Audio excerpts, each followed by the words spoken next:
Hey y'all, it's me, DJ. And I'm Sam. Wow, and I can't wait to talk about the Flash and Arrow and Supergirl crossover with Elseworlds. Hey, let's get going. Man, that deep AI facial technology is amazing. Wow.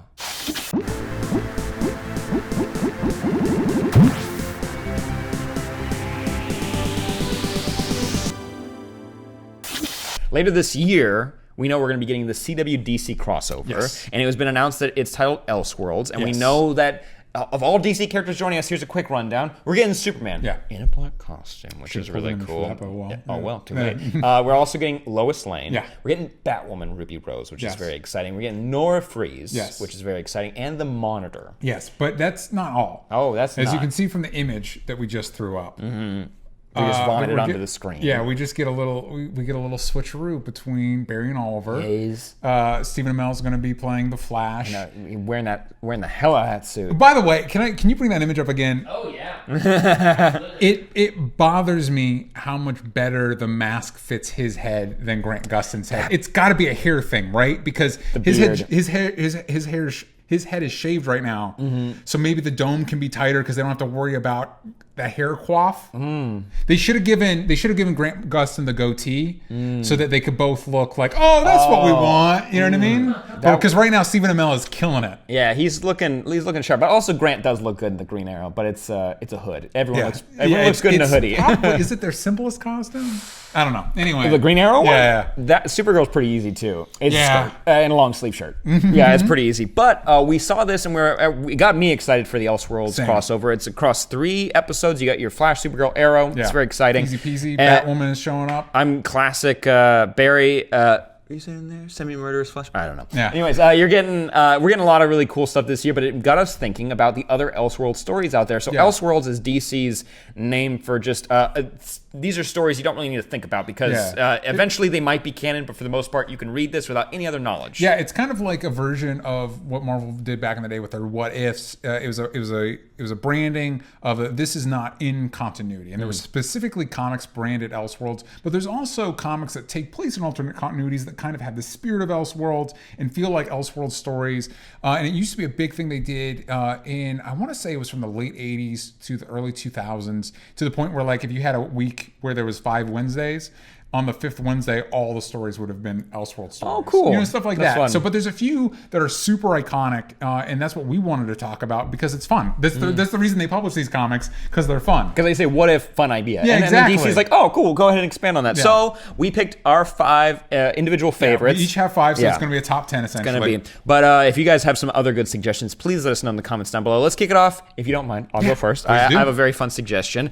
I discovered these during Multiversity, which they talked. These characters are a big part of it, but I want to talk about the Justice Writers. Now, this is written by Chuck Dixon and J.H. Williams III. They're the creative team behind it. J.H. Williams is a great artist. And speaking of Batwoman, he did a Batwoman run that was really good. Yeah, but for the Justice Writers, the premise is cowboy versions of the Justice League. You get, and like some people have like more enhanced abilities, but for the most part, everyone's grounded. You get your outlaw stories, you get your yeehaws, you get a couple yeehaws in there, and I really like the costumes as well. And some of this can tie back to the histories of some of the characters. I think there's like a nod to like Hawkman, like there being some connections to their reincarnations from there. Yeah. But for the most part, it's pretty self-contained, and you can just enjoy the story. I think they're now in like the multiverse. So if you read Multiversity, again, well, read Multiversity because it's great. It's a really good story, but it also has an outline of the current multiverse, and I think most of these, I know a few I mentioned show up. Yeah, no, they eventually just took all the character. They just took all the Elseworlds and made them other universes, which, hey, it's fine. Hey, that means you get to play with the characters more and go for it. Grant Morrison, he created like 10 others while he was at it. Hey, when it was, have some fun. The SOS. I should have brought up the SOS from Multiversity. That's a good one. It was a good, anyway, whatever. But what about you? Okay, so this one's an iconic one. I wanted to start with an iconic one that's one that everybody reading Elseworld stuff. Demi Who actually guessed it. Nice. Yeah, so it's Gotham by Gaslight. There is an animated movie of it, but the creators that did the original comic are Brian Augustine and Mike Mignola, who you'll know from Hellboy. Nice. And so it's worth it just for the art. He's such a great artist. But it's Batman if Jack the Ripper comes to turn of the century Gotham, and Batman has to stop Jack the Ripper. And it's one of those premises that, like, how can you not? Like, how can you not check it out? So check out the comic, but you can also check out the movie if you have the DC Universe app. It's on there. And it's just one of those iconic, when people talk about Elseworld stories, this is one that comes up. My next one is also one that definitely pops up a lot, because it's like, the question is, what if Superman was Batman or Batman was Superman? Whatever. So I'm going to talk about Superman, speeding bullets. Now, this is by J.M. DeMatteis and Eduardo Beretta, however you like to say it. Their creative team who came up with the idea of, what if Superman landed in Gotham, got adopted by a family named the Waynes. The parents got murdered, and then that kid became Batman, but Batman had Superman powers. Do you see how much work I had to do to get to that? It's an interesting story. It's just a fun idea of, like, you can see where they came up with this idea of, like, what if Superman was raised like Batman? That's a fun idea. And it's got that iconic cover. And it's so, because it's the Superman but in a Batman costume. It's a little silly, but the story is more serious, which is fun. Also, you get some crossover with Lex Luthor and Joker being kind of mishmashed into one character, which is fun.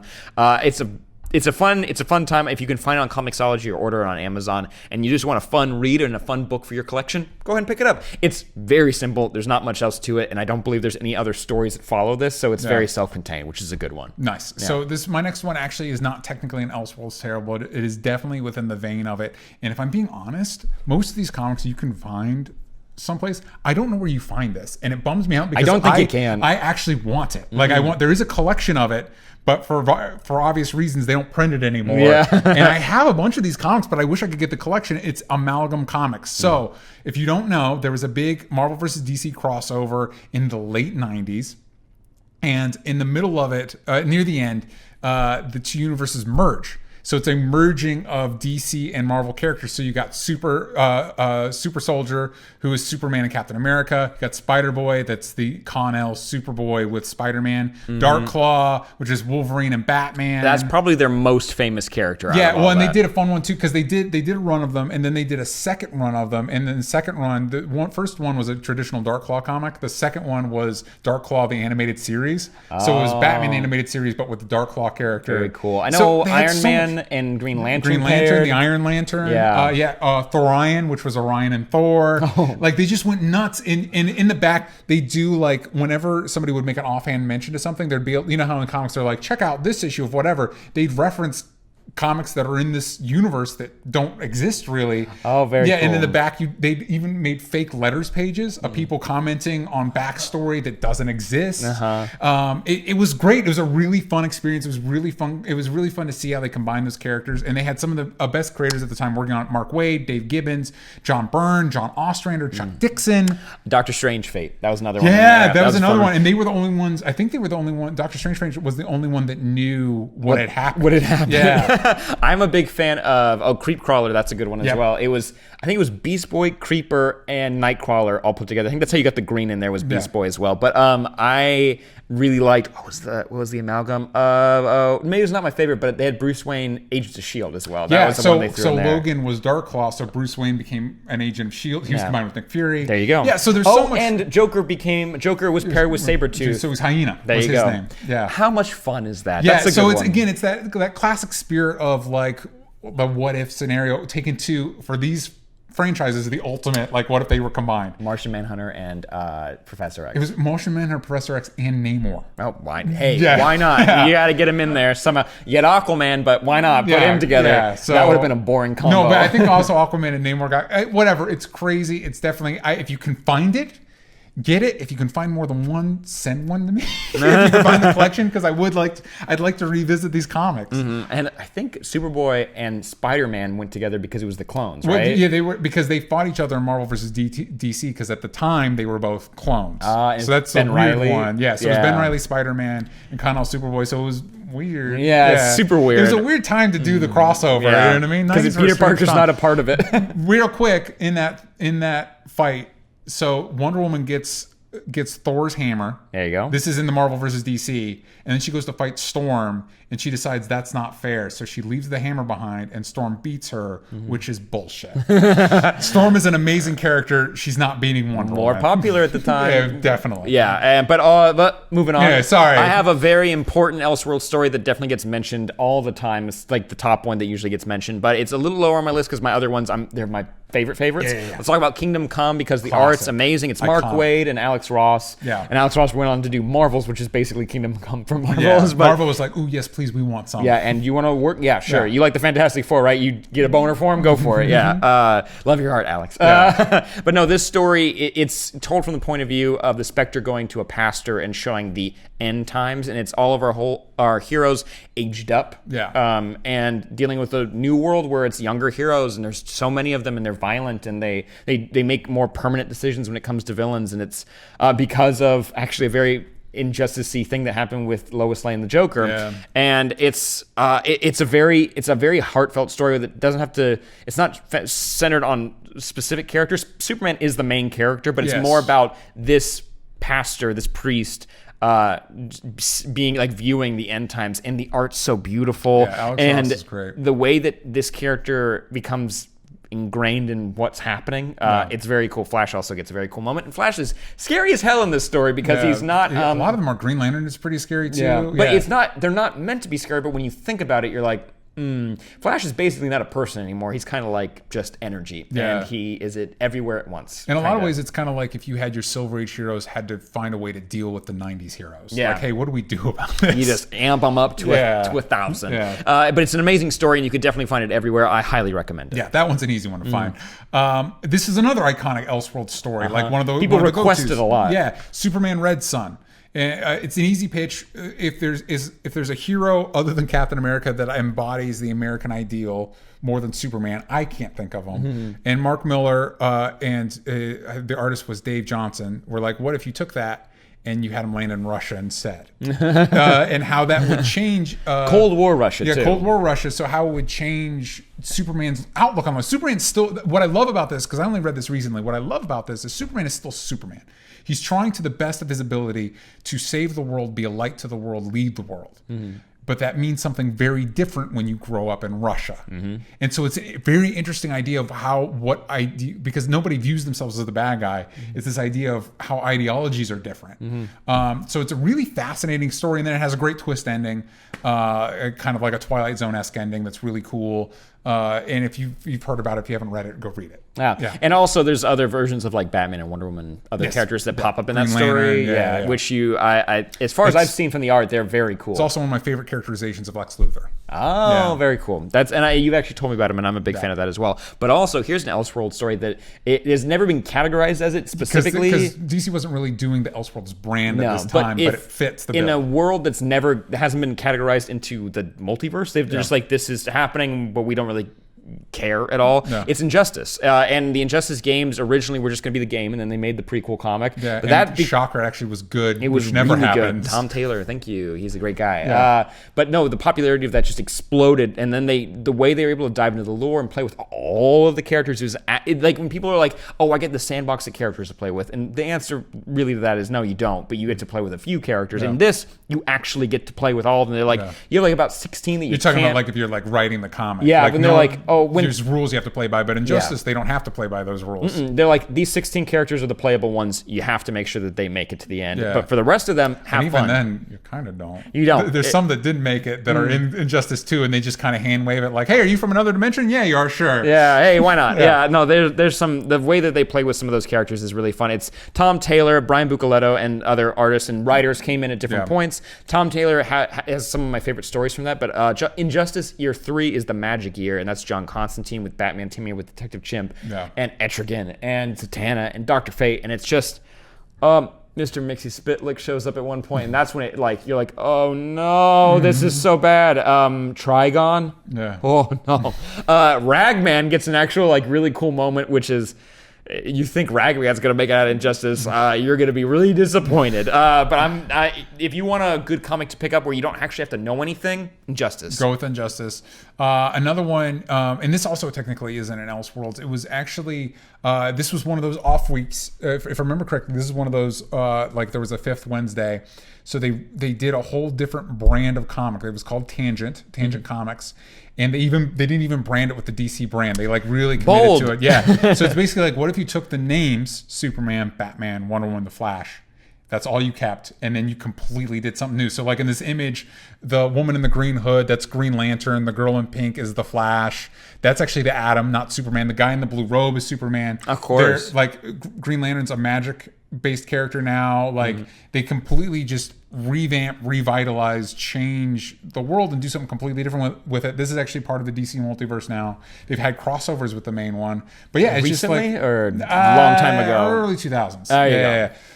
So it's just kind of completely re-envisioning of literally just the DC brand, the brand names, and then everything behind that is completely different. Yeah, no, it's definitely a weird one. I saw that in Multiversity, but it does sound cool. Also, do you know the name? This is not on our list. This is just a question of an Elseworld story. Remember when Stan Lee did an Elseworld DC stuff? I should have looked that up. I should have looked that up too. They asked Stan Lee, like, I think the title was the basically... same pitch for Tangent.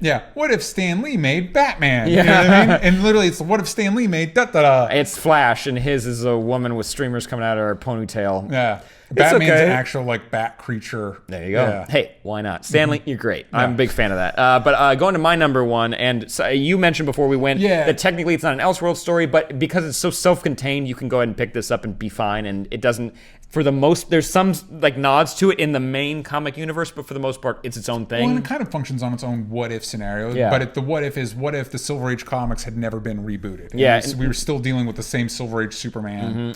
But this is his send-off. This is the send-off to that character. It's AllStar Superman is what we're talking about. It's Grant Morrison and Frank Quitely, and that's one of the all-time greats. So both of them, there's amazing. Yeah, and but this Superman story is one of the all-time best. And also, there's an animated movie. I think there's at least one. There's one animated movie, which is not bad. It's what I saw first before reading it, which it still is very emotional watching it because I watched it and I was like, oh wow, this is actually super sad. Yeah. But the ending, and there's plenty of stories that happen in the book that are different from that are not included. Well, because it's a 12-issue run, so that's hard. And those movies are like 70 minutes. Yeah, you know what I mean? And I do like both of them for different reasons. So if you want to watch it or if you want to read it, you'd love it. Also, you're definitely going to cry in both of them. Yeah, which is especially cool. Since I think AllStar Superman was written by Dwayne McDuffie, and it's a credit. It came out after he passed, and so it's credited to him. It's like, yeah, it's a sad one, but I definitely recommend it because if you want, like, it's such a true Superman story, and it has one of my favorite frames. It's Krypto and Superman sitting on the moon at this crater, and it's this wide shot, and I think he plays fetch with Krypto,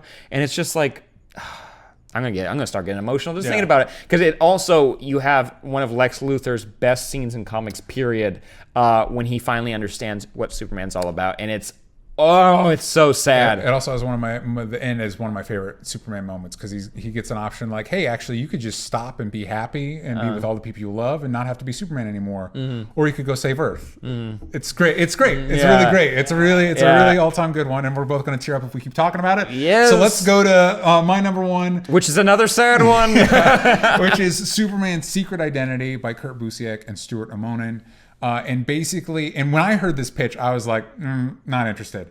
It's what if Superman existed on our Earth, and by literally our Superman comics exist, DC comics exist, all that stuff exists. It's called Superman Secret Identity. And so that pitch, if you're like me, didn't seem interesting. And then I read it and I'm like, oh my God, this is amazing. Yeah, I love that it's like basically a kid's born in Kansas to the Kent family, and they're like, you know what would be funny? Yeah, you'd be a great joke. If we name him Clark. Yeah. And he does not find it funny at all. His parents and his family buy him Superman gear all the time. Yeah. And then just one day, literally for no reason, it doesn't matter the story, he gets these abilities. Yeah, and it's such a grounded, the way he treats them, the way he interacts with the world is so grounded and makes so much sense, or at least made so much sense to me. Reading it still makes, I mean, I read it recently. Even the explanation of like, why would you dress like Superman then? And he's like, because then it's like Santa Claus showing up to save you. Nobody outs me because nobody believes what they saw. Yeah, even if they got like a glimpse of my face, it's like that looked like Superman. Like I don't even know how else to explain it. Black hair, he had the curl and blue eyes. I have no idea. Yeah. handsome. Yeah. And they even explain like the lengths he will go to hide where he lives. And also, and there's no Metropolis. It's in our world. So it's like they pick like New York, and it's in oh man, when he meets the person that he marries, it's such a good joke of, and it's such a good joke. And the final issue will make you cry. Yes. It is so sweet. It's nothing about like death or anything. It's just like this. It's like the love you have for a grandparent. It's so good. Yeah, and also there is a kind of a spiritual successor called Batman Creature of the Night. It's the same kind of idea that like Batman except our world, although it takes it in different directions. It's definitely sadder. Yeah. So, and I can't. It's also written by Kurt Busiek, and I can't recommend it enough. And also Leo Poole in the comments, the DJ is my Superman, and that really touched my heart. So that's sweet. I did want to mention from the Batman one, the pitch is, what if Superman was real? Now imagine like, hey, every kid wants to be Batman, right? And then you think about Batman's origins, and then you imagine that happening to a child, and then you realize, oh no, that's not what you want. It might create a monster. Then also, if you could manifest Batman in this world, maybe that's not the best idea. Well, you can go find that out because it's rough. Anyways, it's a good book. But it's really well written. So those are our top 10 Elseworld stories. But we'd like to know if you've read any of them, or there's some that interest you. There's ones, I think it's like Batman and Darkest Night, which is Batman and a bunch of other heroes get Green Lantern rings. There you go. There's a lot of ones like that. Let us know what some of your favorites are in the comments down below. Yes. Oh, there's the one where Superman is from Earth, but then he gets in a rocket that goes to Krypton, and he comes back, and it's super confusing. There's also the classic one, JLA, the Nail, which the Kents never find Superman, so Superman doesn't exist in this world, and how that changes the DCU. There's a bunch of really cool, iconic ones. There you go. We could keep going. There's actually a bunch coming to my brain now, but DC I'm not going to 1 million. There you go. Yeah. Earth 2, I guess, is in Elseworld stuff too, even though it interacts more. Yeah. But anyway. What? It's actually me, DJ, again. Whoa, how did it change between the video and intro now? What a strange Elseworld experience we just had. What strange tales we live. What did you guys think about all these Elseworld stories? What are your favorites? Which ones did we miss? Let us know in the comments down below. But make sure you hit that like button. Make sure you subscribe. Make sure you hit that little ding-a-ling-ling bell notification so you get a little ding-a-ling-ling when you get a new video. But also click up here to check out our patreon.com/AllStar. Also click right here for a brand new video, fresh off the oven. Off the oven. Fresh off the oven. The top of the oven. You can also go to onlystupidanswers.com for even more Only Stupid Answers goodness, and go to patreon.com/onlystupidanswers for all of our exclusive content. We're going to be talking about a bunch of superhero shows over there, so stay tuned for that.